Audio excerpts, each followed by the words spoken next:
డబ్బు సంపాదన కోసం కొంతమంది ఎంతకైనా దిగజారుతారు. మహిళలు తమ శీలాన్ని డబ్బు కోసం వాడేసుకుంటారు. కొంతమంది మొగుళ్ళైతే ఏకంగా భార్యతో తప్పుడు పని చేయించి మరీ సొమ్ము చేసుకుంటారు. ఎవరో కరుడు గట్టిన నేరస్తులు చేస్తే వాళ్ళు వెధవలనుకోవచ్చు, కానీ ఏకంగా ఓ famous youtuber couple honey trap చేయడం ఇప్పుడు నార్త్ లో సంచలనం రేపుతోంది. అది కూడా ఎంతో క్యూట్ గా మాట్లాడే నమ్రా కాదిరి చేసిన పాడు పని చూసి జనాలకు దెమ్మ తిరిగి బొమ్మ కనిపిస్తోంది. ఆ స్టోరీ ఏంటో చూద్దాం. ఢిల్లీకి చెందిన నమ్రా కదీర్, విరాట్ బేనీవాలా యూట్యూబర్లు చాలా ఫేమస్. ఈ నమ్రా ఛానల్లో హీరోగా నటిస్తూ ఉంటాడు విరాట్.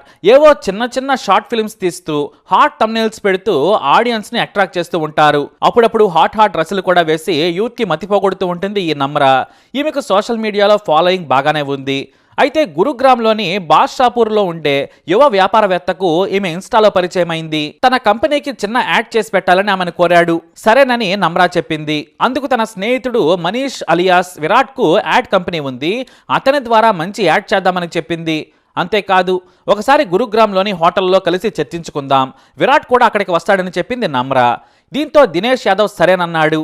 విరాట్ను తీసుకుని ఢిల్లీ నుంచి దినేష్ చెప్పిన హోటల్కి వెళ్ళింది. అక్కడ ముగ్గురు కలిసి యాడ్ గురించి చర్చించుకున్నారు. యాడ్ తీసేందుకు 2.5 లక్షలు కావాలన్నారు. ఇందులోనే నమ్రా రెమ్యునరేషన్ కూడా ఉంది. ముగ్గురు ఓకే అనుకున్నారు. తనకు యాడ్ ఏ విధంగా కావాలో కూడా చెప్పాడు దినేష్. దీంతో వారి మధ్య అంగీకారం కుదిరింది. అయితే నమ్రా యాడ్ గురించి డిస్కస్ చేసే పేరుతో దినేష్ యాదవ్ తో ఫోన్ లో మాట్లాడేది, చాటింగ్ కూడా చేసేది. ఆ తర్వాత ఈ దినేష్ యాదవే ఏకంగా టెంప్ట్ అయిపోయి గుడ్ మార్నింగ్ నమ్రా అంటూ చాటింగ్ మొదలు పెట్టేశాడు. ఆ యువకుడిలోని కోరికలను గమనించిన నమ్రా విరాట్లు సాలిడ్ స్కెచ్ చేశారు. ఈ దినేష్ యాదవ్ కోటేశ్వరుడు అని వారికి అర్థమైంది. అతని ఖరీదైన కారు, బంగారం, ఐఫోను, ఐవాచ్ ఇలా అన్ని చూసి ఓ అంచనాకు వచ్చేశారు. బుట్టలో పడితే సరాసరి కోటి పెండొచ్చు అనుకున్నారు. యాక్చువల్గా నమ్రా చాలా ఏళ్ల నుంచి ఈ విరాట్తో లవ్లో ఉంది, కానీ పెళ్లి మాత్రం చేసుకోవడం లేదు. అప్పుడప్పుడు కొంతమంది కొత్త కుర్రాళ్లతో వీడియోల్లో ఆమె రొమాన్స్ చేస్తూ ఉంటుంది. అయితే అతి రొమాన్స్ కారణంగా రెవెన్యూ తగ్గిపోవడంతో కొంచెం పద్ధతిగా వీడియోలు చేయడం మొదలుపెట్టింది నమ్రా. కానీ ఎన్ని వీడియోలు చేసినా తన మెయింటెనెన్స్కి ఆ డబ్బు సరిపోవడం లేదు. దీంతో దినేష్ను పూర్తిగా పిండేయాలి అనుకుంది నమ్రా. అందుకు తన ప్రియుడు విరాట్కు విషయం చెప్పింది. దీంతో ఇద్దరూ కలిసి పక్కా స్కెచ్ చేశారు. యాడ్ షూటింగ్ కు సమయం దగ్గర పడే కొద్దీ నమ్రా దినేష్ల మధ్య మాటలు పెరిగాయి. అప్పుడే మరో 50,000 కావాలని నమ్రా డిమాండ్ చేసింది. లొకేషన్ రెంట్ కోసం ఆ డబ్బు తీసుకుంది. అయితే మరోసారి కలుద్దామని దినేష్ ఆమెతో మాట్లాడేందుకు ఆబరాపడి వెళ్ళాడు. అక్కడ ఇద్దరు చూపులు కలుపుకొని కాఫీలు, కూల్ డ్రింకులు తాగారు. మరో మీటింగ్ వరకు వారి స్నేహం బలపడింది. కానీ ఈ దినేష్ నుంచి సరైన కవ్వింపు లుక్స్ కానీ మాటలు కానీ రాలేదు. దీంతో ఒక రోజున అందంగా చీర కట్టుకుని హాట్ లుక్ లో కనిపించి మనం పెళ్లి చేసుకుందామా అని అడిగేసింది. ఆ మాటలు విని దినేష్ షాక్ అయిపోయాడు. నాకు ప్రేమ ఇవన్నీ తెలియవు, మీరు నాకు నచ్చారు, నేను మీకు నచ్చితే పెళ్లి చేసుకుందామని కోరింది. కానీ తాను ఆలోచించి చెబుతానన్నాడు ఈ దినేష్. ఎందుకంటే అతని తండ్రి చండశాసనుడు కాబట్టి కాస్త భయపడ్డాడు. అయితే ఆమె మాట విన్న తర్వాత కాస్త చనువు కల్పించుకున్నాడు దినేష్. ఒకసారి కారులో సడన్ గా నమ్రకు ముద్దు పెట్టేశాడు. ఆమె విపరీతమైన యాక్టింగ్ చేసేసింది. సీరియస్ అయ్యి కారు దిగి వెళ్లిపోయింది. సారీ చెప్పాడు దినేష్. నువ్వు నా అనుమతి లేకుండా కిస్ చేశావు, నేను నీతో మాట్లాడనని మారం చేసేసింది. చివరకు బ్రతిమలాడి మెసేజ్లు పెట్టి దినేష్ నమ్రను ప్రసన్నం చేసుకున్నాడు. ఆ తర్వాత మళ్లీ రిలేషన్ స్టార్ట్ అయిపోయింది. అంతేకాదు, నమ్రకు సడన్ గా ఫోన్ చేసి డిన్నర్లకు పిలవడం, పార్టీలకు వెళ్లడం చేసేవారు. కానీ కొత్త పెన్తో ఆమె గీసిన స్కెచ్ దినేష్ కు అర్థం కాలేదు. ఓ రోజున గురుగ్రామ్లోని హోటల్ రాడిసన్ లో నమ్రా దినేష్లు కలిశారు. ఆ తర్వాత విరాట్ వారితో జాయిన్ అయ్యాడు. పబ్లో మందు పార్టీ చేసుకున్న ఆ తర్వాత హోటల్ రాడిసన్ లో గదిని తీసుకున్నాడు దినేష్.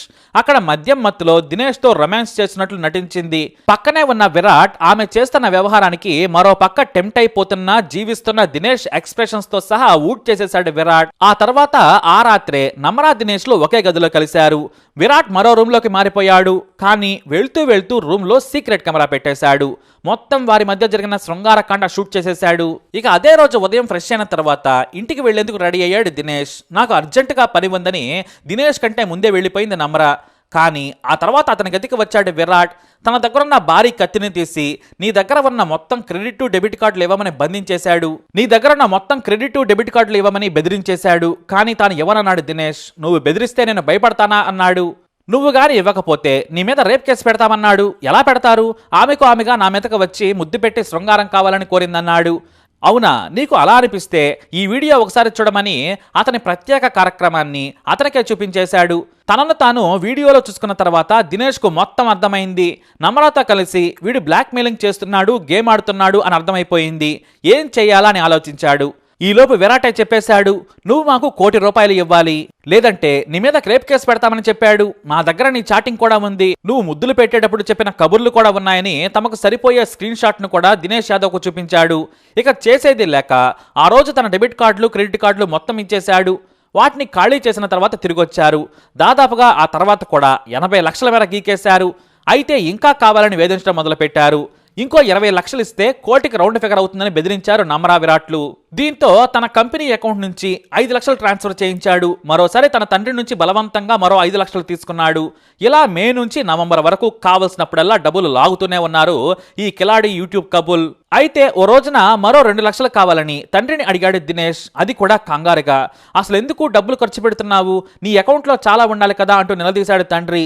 దీంతో బోరుమన్న దినేష్ జరిగిన విషయం మొత్తం చెప్పేశాడు. అంతేకాదు యూట్యూబ్లో నమ్రా విరాట్ల రాస్లీల వీడియోలు కూడా చూపించాడు. అప్పుడు తండ్రి అడిగాడు, నువ్వు నమ్రాను బలవంతంగా అత్యాచారం చేశావా అని. దానికి దినేష్ లేదని చెప్పాడు. అమ్మ మీద ఒట్టు, నేను ఆమె మీద అత్యాచారం చేయలేదు, ఆమెనే బలవంతంగా గదిని అద్దెకు తీసుకుంది, అక్కడికి తీసుకెళ్లి మద్యం మత్తులో రెచ్చగొట్టిందని చెప్పాడు. మామూలుగానే దినేష్ తండ్రి చాలా కోపిష్టి అని భయపడతాడు దినేష్. అందుకే ఎన్నాళ్ళు చెప్పలేదు. కానీ ఈ విషయాన్ని చాలా కూల్గా డీల్ చేశాడు దినేష్ తండ్రి. కానీ అప్పటికే నమ్రా తనకు కావలసినప్పుడల్లా మనీ ఏటీఎంగా దినేష్ ని వాడుతూ ఉండడంతో చేసేది లేక చెప్పేశాడు. కానీ అప్పటికే నమ్రా తనకు కావలసినప్పుడల్లా మనీ ఏటీఎంలా దినేష్ ని వాడేస్తూ ఉంది. దినేష్ తండ్రి వెంటనే సెక్టార్ 50 పోలీస్ స్టేషన్లో ఫిర్యాదు చేశాడు. అంతేకాదు రాడిసన్ హోటల్లో జరిగిన విషయం కూడా ఎఫ్ఐఆర్లో రాయించాడు. అయితే మొదట మీడియాకు బాధితుడి పేరు చెప్పలేదు పోలీసులు. కానీ ఈ నమ్రకు పోలీసుల నుంచి విచారణకు రావాలని నోటీసులు ఇవ్వడంతో నా తప్పేమీ లేదు, నా వెంటే దినేష్ పడ్డాడని సోషల్ మీడియాలో పోస్టులు పెట్టేసింది నమ్రా. కానీ బ్యాంక్ ట్రాన్సాక్షన్స్ కూడా ప్రూఫ్ ఉండడంతో నమ్రా విరాట్లు ఇక్కడ ఇరుక్కుపోయారు. పోలీసులు అరెస్టు చేస్తారనే భయంతో గురుగ్రామ్ కోర్టులో ముందస్తు బెయిల్ అప్లై చేసుకున్నారు నిందితులు. కేసు పూర్వపరాలు పరిశీలించిన న్యాయమూర్తి బెయిల్ ఇచ్చేందుకు నిరాకరించారు. దీంతో పోలీసులు వారిని విచారిస్తూ ఉన్నారు. బయటకు మాత్రం నా తప్పేమీ లేదు, నాకు అతను డబ్బులు ఇవ్వలేదని బొకాయిస్తోంది. ఇలా అందంగా కనిపించే నమ్రా మోసగత్తె అని తెలిసి ఫ్యాన్స్ అంతా షాక్ అయిపోయారు. అంతేకాదు నమ్రను చేసుకుంటాడని ప్రచారంలో ఉండగా వేరే వాడి దగ్గర పడుకోబెట్టి విరాట్ వీడియో ఎలా తీశాడని చాలా మంది కూడా చర్చించుకుంటున్నారు. వాడి మొఖాన ఉమ్మేస్తున్నారు. మరి నిజమే, ఇది డబ్బు బలే జబ్బు కదా, అందుకే ఇలా చేశారు. ఇప్పుడు జైలు పాలయ్యారు.